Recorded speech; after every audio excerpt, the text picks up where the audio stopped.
Good morning. It's great to be here. I'm actually coming off of not somewhat, of a very emotional weekend.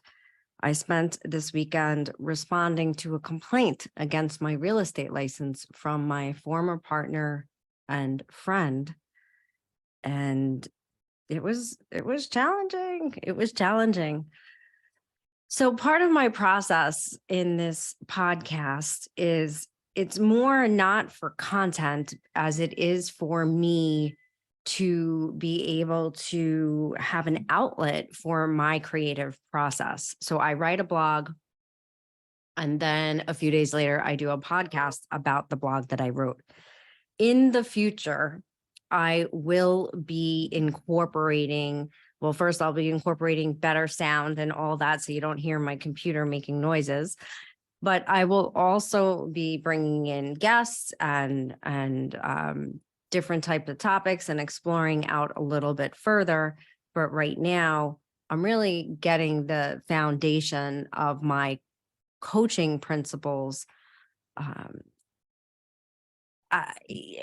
ingrained in me and in everything that I do and I talk about. And so that's what a lot of my blogs are about. And then obviously following my podcasts. And so I spend a ton of time with my granddaughter, Zendaya. And if you know anything about me, you know she is the apple of my eye. She spends, when I'm not traveling, which is most of the time I'm not traveling, she spends Friday afternoon through Saturday afternoon with me, sleeps over, we sleep together.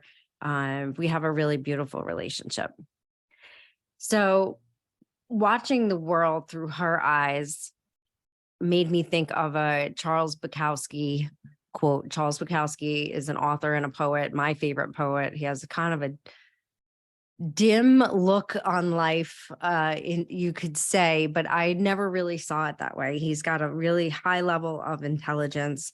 And sometimes when you vibe on a very high frequency, it could actually lead you to isolation. And being an empath, it can lead you to isolation. And I think that that is the path that Mr. Bukowski took. But his quote was, "Who were you before the world told you who you should be?" And, as a child, life was magical. I had a tough childhood. There was not a lot of love and guidance in my life or leadership. There was a lot of chaos and drama and struggling. But as a child, I sang, I danced, I had a love affair with flowers and nature and outdoors and water. I was a complete tomboy, climbing trees, throwing rocks, but yet I had to have a dress on while doing it. And then at some point, the world taught me that I needed to be practical and focus on reality. And my reality was bleak. My mom was struggling. Everybody around me in my life was struggling. My father was pretty much an absentee father. He abused my brother. My brother had many, many struggles as a result. And that was the reality. So it was pretty bleak. And somehow I also learned that I was not smart enough. I was not pretty enough. I was not good enough. I was not rich enough to amount to much. And I took a fast train down in my 20s when all of my friends were off to college and starting lives and doing all kinds of amazing, great things. And I was left behind. I really saw no other path but to the bottom. And so I went through my 20s in a drug addicted, homeless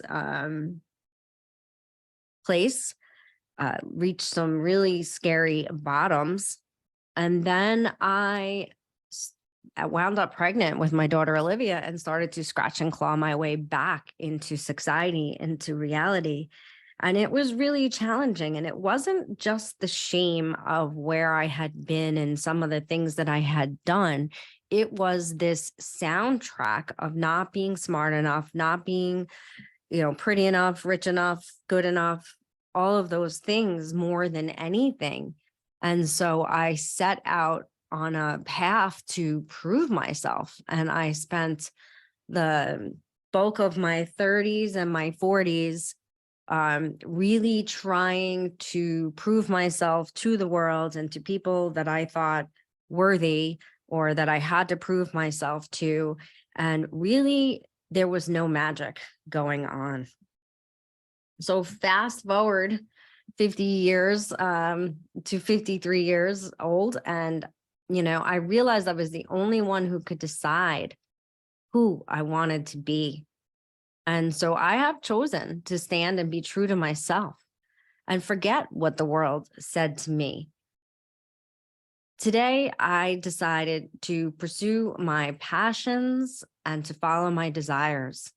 I choose at the age of 53 to be creative, to explore, to take time to rest, dream beautiful stories and make them a reality. I mean, heck, I've even been studying about being a witch, all kinds of crazy stuff. I choose to be the person I want to be, not the person the world wants me to be. And so I am here, number one, when I look at my beautiful granddaughter, I want to make sure that we are telling our children it is essential to remember who you are and to start to identify who am I at this very, very young, ripe age, and to stay true to it before the world means you are who you should be. Staying true to yourself and never giving up on your dreams is necessary for happiness, for joy, for ease. It is essential to be brave and to make your own decisions, even when the world tells you otherwise. It's important to have a strong sense of self and to understand the seat of consciousness, even at a very young age. This way you can decide and make these choices all day long on who you want to be. We are born knowing the answer to who am I? And then at some point in life, we learn various ways to cope with the everyday reality. But unfortunately, these personas and strategies often become crutches that prevent us from exploring who we are. I mean, it took me immense courage, the kind only crisis can bring, before I could look beneath my survival mechanisms and discover all the qualities that have been hidden away. My beauty, my love, my gracefulness, my curiosity, patience, along with so many others. And then being brave enough to unearth those pieces has been incredibly transformative for me as a leader, a coach, a mom, grandma, wife, but more importantly, simply being human. So I know that I'm probably a little more raw than I usually am today, but I'm encouraging you to start paying attention to the magic and the miracles that are around you.